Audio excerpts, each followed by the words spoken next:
अस्सलाम वालेकुम। सी लैंग्वेज की थर्ड लैब सेशन के साथ मैं आपका होस्ट मुदस्सिर सलीम हाज़िर हूँ। आज के लेक्चर में हम टू वेरिएबल्स को ऐड, सब्ट्रैक्ट, मल्टीप्लाई, डिवाइड करना देखेंगे और उसके बाद एक और प्रोग्राम हम देखेंगे। दो प्रोग्राम्स को आज हम करेंगे। तो चलते हैं हम पहले प्रोग्राम की तरफ। हमने दो वेरिएबल्स लिए, एक हमने इंट ए ले लिया और एक बी ले लिया। अब मैं चाहता हूँ ए को वैल्यू मैंने असाइन कर दी 5 और बी को वैल्यू असाइन कर दी 7 और मैं इसका सम प्रिंट करवाना चाहता हूँ। तो मैं कहता हूँ प्रिंट एफ।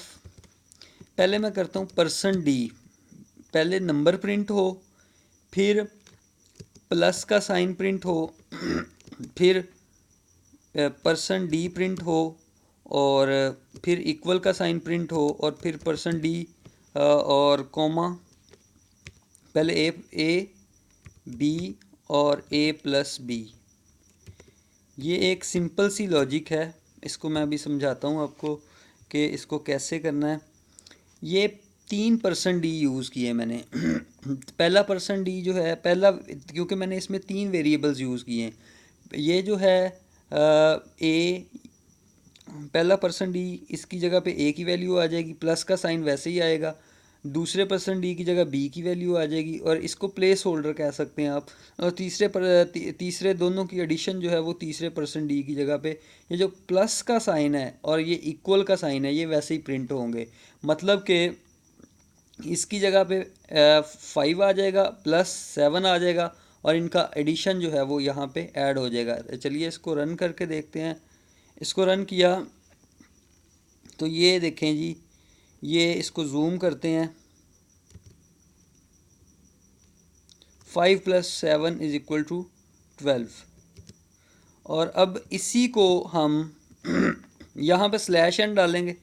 स्लैश एन का मतलब है कि इसके बाद जो नेक्स्ट प्रिंट होगा, आउटपुट आएगी, वो नेक्स्ट लाइन पे आएगी। इसी स्टेटमेंट को मैं कंट्रोल सी दबा के कॉपी, सेलेक्ट करने के बाद कॉपी किया। मैंने फिर एक दफ़ा पेस्ट किया, 2 दफ़ा पेस्ट किया, 3 दफ़ा पेस्ट किया।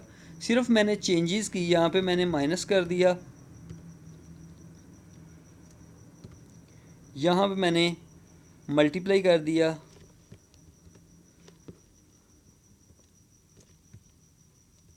और यहाँ पे मैंने डिवाइड कर दिया। तो क्या हो गया कि अगर मैं ये स्लैश एन नहीं लगाऊंगा, लेट्स सपोज यहाँ पे मैं स्लैश एन रिमूव कर देता हूँ, तो स्लैश एन एक एस्केप सीक्वेंस है। इसको मैं अब रन करता हूँ तो ये सारा चल तो जाएगा कोड मेरा, ये सारा जो है मिक्सअप हो जाएगा, आपको समझ नहीं आ रही होगी ये क्या है। तो पहली स्टेटमेंट के बाद स्लैश एन, फिर दूसरी स्टेटमेंट के बाद भी स्लैश एन लगाते हैं, और तीसरी के बाद भी स्लैश एन, और इसके बाद भी स्लैश एन।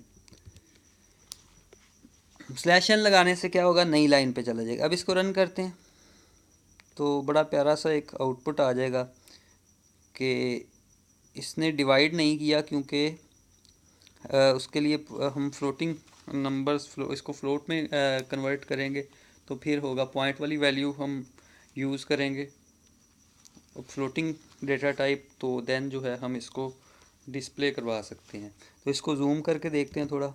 तो ये एडिशन, सब्ट्रैक्शन, मल्टीप्लिकेशन जो है उसको हम सिंपल कोई नंबर ले लेते हैं।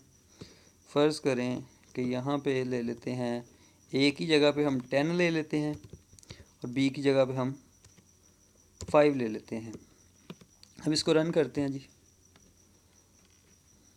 तो ये देखें जी, इसने कर दिया।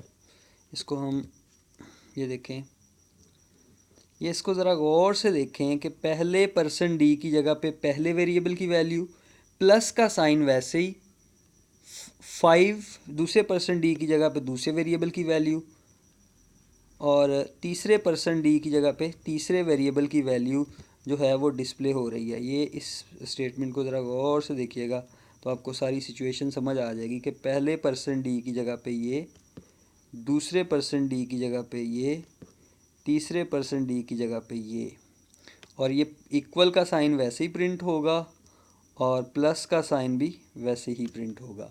प्रिंट एफ फंक्शन में इन दो चीज़ों के अलावा ये और ये दो चीज़ों के अलावा प्रिंट एफ फंक्शन में जो भी लिखेंगे वो एज इट इज़ प्रिंट होगा। तो आई होप सो कि आपको ये समझ आ गया होगा। चलिए वापस चलते हैं।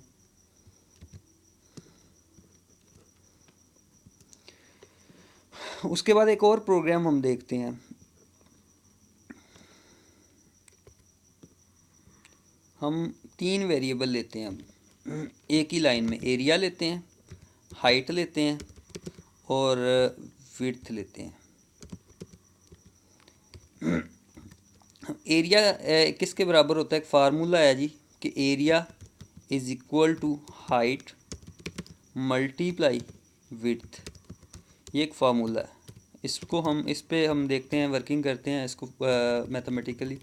तो इसका प्रोग्राम बनाते हैं।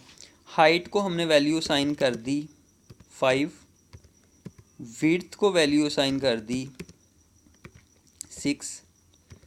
अब इन एरिया किसके बराबर होगा? Height multiply width. तो इसको हमने रन किया। अब ये देखें कि इसमें एक चीज़ देखें कि जो इसको जूम कर लेते हैं थोड़ा सा। और ये जो ये 5 है ये बेसिकली हाइट को असाइन हो गया, इस वेरिएबल को असाइन हो। ये 6 जो है अब ये इस वेरिएबल को असाइन हो गया। अब दोनों का जो मल्टीप्लिकेशन है वो इस वेरिएबल को असाइन हो गया। तो मतलब ये है कि वेरिएबल्स के ज़रिए हम इसको यूज़ कर रहे हैं। और अब हम इसके देखते हैं नेक्स्ट,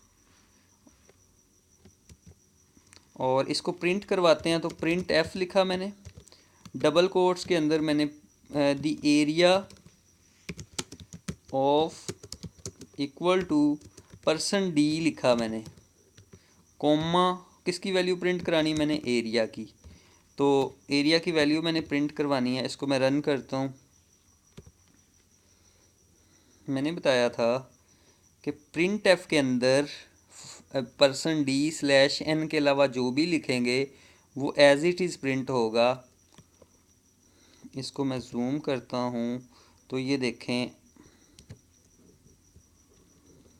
ये चीज़, एरिया वैसे ही आ रहा है, एरिया ऑफ इक्वल का साइन भी वैसे ही आ रहा है, और परसेंट डी इस वेरिएबल की वैल्यू बेसिकली यहाँ पे प्लेस हो रही है।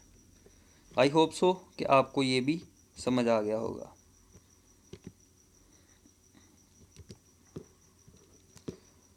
तो उसके बाद एक और प्रोग्राम को देखते हैं। हम दो वेरिएबल लेते हैं, हम उसमें माइल्स को किलोमीटर, माइल्स की वैल्यू लेंगे और उसके किलोमीटर बनाएंगे। तो हम दो वेरिएबल्स ले लेते हैं, उसमें हम एक माइल लेंगे और एक किलोमीटर लेंगे। इसमें इसको रिमूव कर देते हैं। हम दो वेरिएबल ले लेते हैं फ्लोट टाइप के, एक माइल्स ले लेते हैं, एक किलोमीटर ले लेते हैं। हम माइल्स को वैल्यू असाइन कर देते हैं 5 माइल्स लेट्स सपोज। और उसके बाद हम जो है वो इसके जो किलोमीटर है वो फाइंड करते हैं। Kilometre equal two miles multiply जो है 1.609। और इसको हम अब इसमें एक चीज़ देखते हैं। कमेंट सेक्शन में मैं कमेंट में लिखता हूँ कि एक जो माइल होता है 1 माइल इक्वल टू 1.609 किलोमीटर। ये आपने हिंट के तौर पे मैं ये लिख रहा हूँ कि एक माइल जो होता है उसमें 1.609 जो है वो किलोमीटर्स होते हैं। ये हिंट के तौर पे है। और इसको यानी कि क्योंकि अब 5 की ये जो माइल्स हैं इसकी जगह पे 5 वैल्यू प्रिंट होगी और उसको मल्टीप्लाई होकर किलोमीटर को असाइन हो जाएगी। अब किलोमीटर की वैल्यू को डिस्प्ले करवाना है तो प्रिंट एफ का फंक्शन यूज़ करेंगे। और यहाँ पे मैं जो है इसको परसेंट डी लिखता हूँ, परसेंट डी नहीं सॉरी एफ़ लिखेंगे। क्यों कि इसकी जो डेटा टाइप है वो फ्लोट है। तो अब किलोमीटर को मैंने प्रिंट करवाना है, तो इसको मैं रन करता हूँ।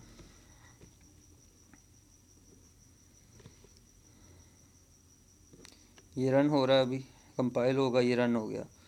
तो अगर 5 माइल्स हों तो उसके 8.04500 किलोमीटर बनते हैं। इसको थोड़ा जूम करके आंसर को चेक करते हैं।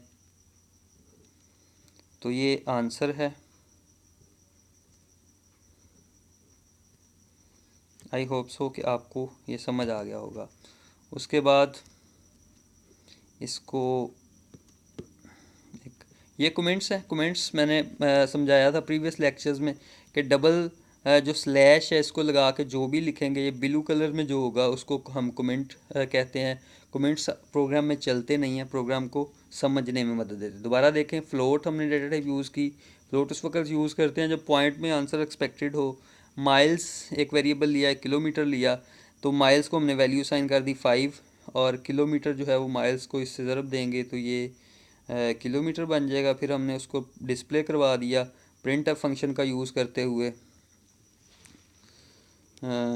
इधर मैं लिख देता हूँ, let's suppose 5 miles equal to this. तो अब इसको रन करते हैं।